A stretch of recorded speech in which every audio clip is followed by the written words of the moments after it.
RSS ವಿರುದ್ಧ ಪ್ರಿಯಾಂಕರ್ಗೆ ತೀವ್ರ ವಾಗ್ದಾಳಿ. ನನ್ನನ್ನ ನೋಂದಾಯಿತ ಸಂಸ್ಥೆಯಲ್ಲ ಅಂತ ಹೇಳಿ ಆರ್ಎಸ್ಎಸ್ ಘೋಷಣೆ ಮಾಡಿದೆ. ಅವರು ದೇಣಿಗೆಗಳು ಎಲ್ಲಿಂದ ಬರುತ್ತೆ ಮತ್ತು ದಾನಿಗಳು ಯಾರು?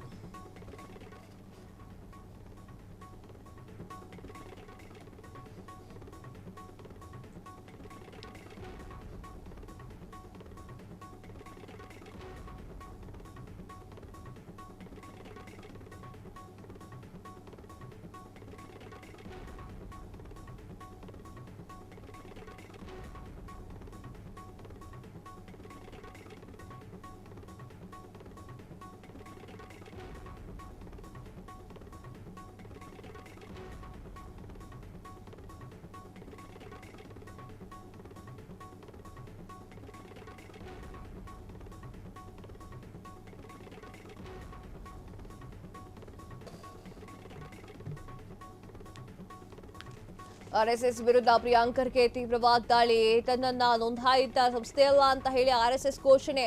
ಅವರ ದೇಣಿಗೆಗಳು ಎಲ್ಲಿಂದ ಬರುತ್ತದೆ ಮತ್ತು ದಾನಿಗಳಿಗಾರು? ಆರ್ಎಸ್ಎಸ್ ಮುಖ್ಯಸ್ಥರಿಗೆ ಅಡ್ವಾನ್ಸ್ಡ್ ಸೆಕ್ಯೂರಿಟಿ ಅಲಿಯಾಸ್ ಪ್ರೋಟೋಕಾಲ್ ಯಾಕೆ ಬೇಕು? ಆರ್ಎಸ್ಎಸ್ ಮುಖ್ಯಸ್ಥರ ಮೇಲೆ ಸರ್ಕಾರ ಯಾಕೆ ಹಣ ಖರ್ಚು ಮಾಡುತ್ತೆ? ಪೂರ್ಣ ಸಮಯದ ಪ್ರಚಾರಕರಿಗೆ ಆರ್ಎಸ್ಎಸ್ ಸಂಬಳ ಕೊಡುತ್ತಾ ಇಲ್ವಾ? ಕೊಡೋದಾದ್ರೆ ಅದು ಎಲ್ಲಿಂದ? ಅದಕ್ಕೆ ಟ್ಯಾಕ್ಸ್ ಕಟ್ಟುತ್ತಾ ಇರುವವರು ಯಾರು? ಆರ್ಎಸ್ಎಸ್ ತೆರಿಗೆಗಳನ್ನ ವಂಚಿಸುತ್ತಿಲ್ವೇ? ಇದು ಅವರನ್ನ ಹೇಗೆ ದೇಶಭಕ್ತರನ್ನಾಗಿಸುತ್ತದೆ? ಬಿಡಿಯಾಗಿ ಪ್ರಶ್ನೆಯನ್ನ ಕೇಳಿರುವಂತಹ ಆರ್ಎಸ್ಎಸ್ಗೆ ಕೇಳಿದಂತಹ ಪ್ರಿಯಾಂಕ್ ಖರ್ಗೆ ಅವ್ರು ಏನಾಯ್ತು? ಆರ್ಎಸ್ಎಸ್ ಆದಾಯದ ತೆರಿಗೆ ಒಪ್ಪಿಕೊಳ್ಳುತ್ತಿರುವುದು ಯಾಕೆ ಅಂತ ಹೇಳಿ ಪ್ರಿಯಾಂಕ್ ಖರ್ಗೆ ಅವರು ಪ್ರಶ್ನೆ ಮಾಡಿದ್ದಾರೆ.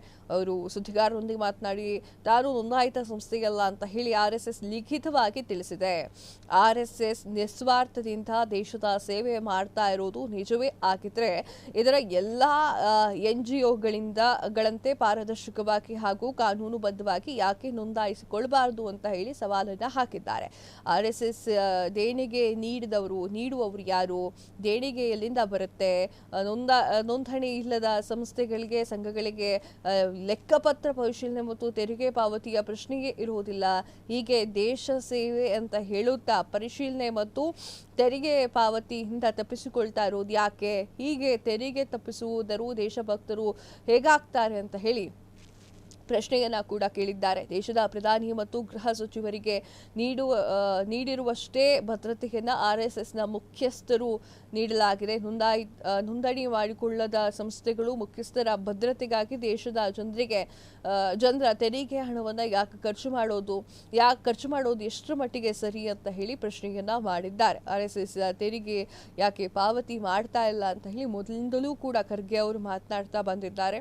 ತನ್ನನ್ನು ನೋಂದಾಯಿತ ಸಂಸ್ಥೆಯಲ್ಲ ಅಂತ ಹೇಳಿ ಆರ್ಎಸ್ಎಸ್ ಘೋಷಣೆ ಮಾಡಿದೆ. ಅವರ ದೇಣಿಗೆಗಳನ್ನ ಎಲ್ಲಿಂದ ಬರುತ್ತದೆ ಹಾಗೂ ದಾನಿಗಳು ಯಾರು ಅನ್ನುವಂತಹ ಪ್ರಶ್ನೆಯನ್ನ ನೀಡಿರುವಂತದ್ದು. ಅಡ್ವಾನ್ಸ್ ಸೆಕ್ಯೂರಿಟಿ ಅಲಿಯಾಸ್ ಪ್ರೋಟೋಕಾಲ್ ಯಾಕೆ ಅವರಿಗೆ ಅಂತ ಹೇಳಿ ಪ್ರಶ್ನೆಯನ್ನ ಮಾಡಿದ್ದಾರೆ. ಆರ್ಎಸ್ಎಸ್ ಮುಖ್ಯಸ್ಥರ ಮೇಲೆ ಸರ್ಕಾರ ಯಾಕೆ ಹಣವನ್ನ ಖರ್ಚು ಮಾಡಬೇಕು? ತೆರಿಗೆ ಹಣವನ್ನ ಯಾಕೆ ಖರ್ಚು ಮಾಡಬೇಕು? ಪೂರ್ಣ ಸಮಯದ ಪ್ರಚಾರಕರಿಗೆ ಆರ್ಎಸ್ಎಸ್ ಸಂಬಳವನ್ನ ಕೊಡುತ್ತಾ ಇಲ್ವಾ ಅನ್ನೋದರ ಬಗ್ಗೆ ಬಿಡಿಯಾಗಿ ಪ್ರಶ್ನೆಯನ್ನ ಮಾಡಿರುವಂತದ್ದು.